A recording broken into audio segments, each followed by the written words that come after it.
ตอนนี้ยอดวิวเพลงคำซ้อของพ่อของน้องธิดาลาวถือว่าแตกแสนวิวเต็มทีเรียบร้อยแล้วพี่น้องหลังจากพวกเราสู้สนกันมาได้2 มื้อเต็มๆพี่น้องเนาะคุ้มตาจนกำคุ้มตาจนเขี้ยวคุ้มตาจนดำเพื่อเงินรางวัลที่จะไปเลี้ยงน้องๆให้ได้กินหมูกระทะเนาะอยู่ที่โรงเรียนบ้านเกิง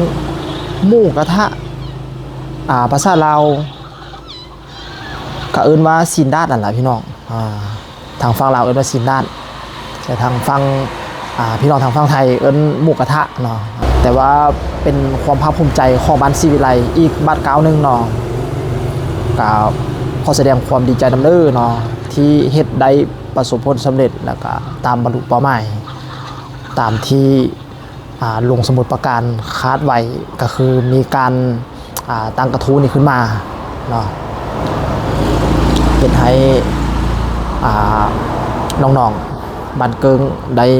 มีความสุขในการมีกิจกรรมพร้อมกันกับน้องธิดาลาวเนาะซึ่งสิเป็นน้องหน่อยที่พัดทินไปอาศัยแผ่นดินเพิ่นแต่ว่าน้องก็ตอบแทนเพิ่นด้วยความดีงามนั่นนะพี่น้องนั่นก็คือบ้านศรีวิไล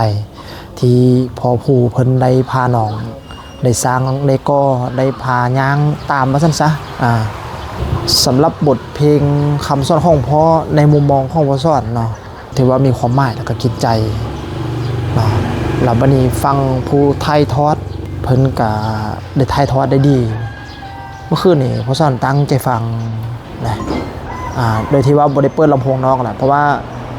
มือที่เฮ็ดงานหั่นจะเปิดลำโพงนอกป่าไว้ทางข้างเนาะเพื่อว่าจะให้ได้ยินแล้วก็เฮ็ดไปแต่ว่าเมื่อคืนนี่มาตั้งใจฟังอีหลีอีหลอดนั่นแหละพี่น้องตั้งใจฟังไปฟังมาใช้หูฟังได้บัดนี้เอาหูฟังมาใส่หูฟังเบิ่งเอกลักษณ์ของน้องธิดาลาวและก็อารมณ์เพลงที่สื่อสารมาแล้วก็ถ่ายทอดออกมาเนาะนั่นคือสิ่งที่น้องได้ถ่ายทอดบทเพลงนี้ในการเล่าเรื่องจะมีแฮบมีสะอึกมีสะอื้นสาสังมุมมองพอสอนฟังหรอกวะเนาะฟังมึงโดยเฉพาะที่ทอนหลังจากสโลมานี่ขันไพ่บ่ให้ก็น้ำตาไหลเลยล่ะพี่น้องทอนนั่นนะถือว่ากินใจลี่เนาะสำหรับพอสอนเนาะแล้วเรื่อง MV นี่ก็เบาๆเทิงเลยเนาะอุปกรณ์กองแต่รุ่นรุ่นตามว่าซึ่งแม่พึ่งได้เก็บดองไว้10 กว่าปีมานี้แล้วนาซัดหลังเบอร์กับบ่มีบนโฟกัสกับบ่มีกองแสดงว่าเพิ่นก็ถือว่าเฮ็ดด้วยหัวใจอีหลีเนาะเฮ็ดด้วยหัวใจอีหลีถามว่าโปรแกรมตัดต่อก็ถามว่ามีโปรแกรมยังได้บ่ปะองค์ปะอินบ่มียังเลยนะบ่มียังเลยบ่มียังเข้ามาเพิ่มเติมยังเลยเอาแบบอยู่ในโปรแกรมมาให้แล้วก็เอาจังสั่นมาใช้เลยเนาะทางนั้นพอสอนคือกันบ่มีการสื่อมันยังเพิ่มเลยสื่อแต่โปรแกรมตัวเดียวจบเลยสื่อเมาเป็นปีเลยนั่นก็คือโปรแกรมแคบขันนะเนาะสื่อปีนึง365 มื้อแล้วก็มาคุกคีกับมันเพราะว่าอย่างเนื่องจากว่าตัวโปรแกรมพรีเมียร์กินพื้นที่ไปไล่แล้วก็คือว่าเครื่องจะสาลงแล้วก็ฮิตให้เครื่องข้างก็คือสิไปบ่รอดเนาะบัดนี้ไฟล์ที่เฮาอัพลงไปบัดนี้แล้วก็ไฟล์ที่เฮาเอ็กพอร์ตมาให้มันต้องเป็น 4K ให้ได้แต่ว่า 4K ในระบบหรอกว่าแต่ว่าจะให้ 4K เรื่องกล้องกับบ่แม่นดอกเพราะว่ากล้องหันได้แต่1080เนาะความละเอียดของกล้องหั่นนะบัดนี้เบาเรื่องส่วนดนตรีบัดนี้ดนตรีนี่ก็ยังขึ้นเปียโนขึ้นมาแล้วมัน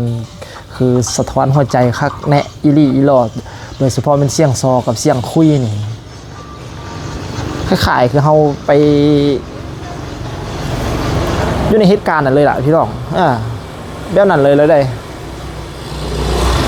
ถ้าสั่นเรา100,000 วิวอันทรงคุณค่า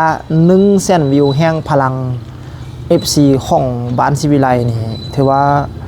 บ่แม่นธรรมดาพี่น้องแต่ว่าสุดท้ายเฮาก็เฮ็ดได้ตามเป้าหมายเนาะ คุณลุงสมุทรปราการก็โอนเงินมาก้อนล่วงหน้าเรียบร้อยแล้วก้อนคะแนนจะมาถึง100,000 วิวเนาะก็ถือว่าคุณลุงสมุทรปราการเพิ่นก็เป็นผู้ใหญ่ใจดีผู้หนึ่งที่ซัพพอร์ตบ้านซีวิไลมานับตั้งแต่รุ่นอาจารย์ภูพุ่นละจนตกทอดมาฮอดน้องธิดาลาวที่เฮาเห็นกันปัจจุบันนี่พี่น้องเนาะคันสั้นแล้วเฮาก็พร้อมกันเบิ่งกันชมต่อไปพี่น้องถึงจะบรรลุเป้าหมายแล้วเฮาก็ยังเบิ่งกันต่อไปยังสิลุ้นเป็น200,000ยังสิลุ้นเป็น300,000ก็ยังลุ้นไป500,000แล้วก็ไปล้านบัดนี้บทเพลงนี่อาจจะบ่วื้อหวาแล้วก็อาจจะบ่โด่งดังบทเพลงนี่เป็นบทเพลงที่ทรงคุณค่าที่สุดเนาะพี่น้องเนาะเป็นบทเพลงแห่งปีเลยล่ะที่ดีที่สุดเลยล่ะเนาะเดือนนี้ก็เดือน7ล่ะเดือนกรกฎาคมเดือน7เดือน8เดือน9เดือน10เดือน11 12ไปครึ่งเดือนละไปครึ่งปีแล้วแต่บทเพลงนี้บ่มีมือตายแน่นอนพี่น้องอาจจะใส่ในเวทีประกวดก็เป็นไปได้หรือว่าอาจจะใส่ไปแข่งขันต่างๆกันยังไงพี่น้องเพราะว่าเป็นบทเพลงที่เบาเรื่องสถาบันครอบครัวโดยเฉพาะเนาะบทเพลงนี้เนาะบทเพลงที่ทรงคุณค่าซื่นชมอาจารย์นักดนตรีก็คืออาจารย์โนสนนท์เนาะที่เพิ่นออกแบบดนตรีมาได้ยอดเยี่ยมอีหลีและก็กราบหัวใจงามๆของอาจารย์ภูศิวิไลที่เพิ่นพยายามขัดกรองทุกคำเบาทุกประโยคทุกท้วงทำนองที่เพิ่นสามารถคนคิดได้เอามาใส่ในบทเพลงนี้ให้พวกเราได้ฟังได้ชมกันและก็เพิ่นยังเป็นผู้กำกับอีกและก็ยังเป็นนักแสดงนำอีกพี่น้องและก็ยังเป็นหลายๆอย่างในคนเดียวกันเพราะว่าทุ่มเททุกอย่างอีหลีสำหรับบ้านศิวิไลเนาะ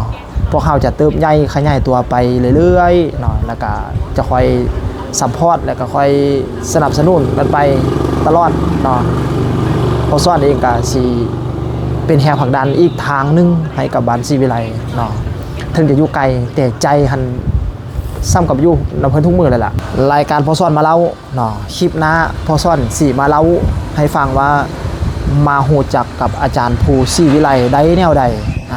สำหรับคลิปนี้พอซ้อนก็สิเข้าไปในไลฟ์ของอาจารย์ภูศิวิไลแล้วก็ไปแสดงความยินดีนำกับบรรดาน้องๆอยู่โรงเรียนบ้านเกิงเนาะสิไปแสดงความยินดีกับน้องๆอยู่ที่โรงเรียนบ้านเกิงที่ได้กินหมูกระทะที่น้องที่ดาลาวเลี้ยงในมื้อนี้เนาะว่าเขาจังติดตามไปเบิ่งอยู่ในไลฟ์นำกันเนาะสำหรับคลิปนี้พอซ้อนลาไปก่อนสบายดีทางด้านล่างพอซ้อนนี่ก็เป็นนี่ก็อีกมุมนึงเนาะห้องพอซ้อนก็คือว่าถ้าจะอยู่ในแต่ห้องแล้วก็ถือว่าความคิดมันบ่ค่อยปลอดโปร่งปานใดแล้วก็เลยออกมานั่งพี่น้องพี่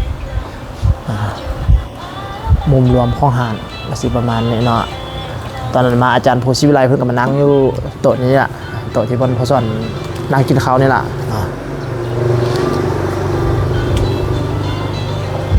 ไปก่อนละเด้อพี่น้องเด้อบ๊ายบาย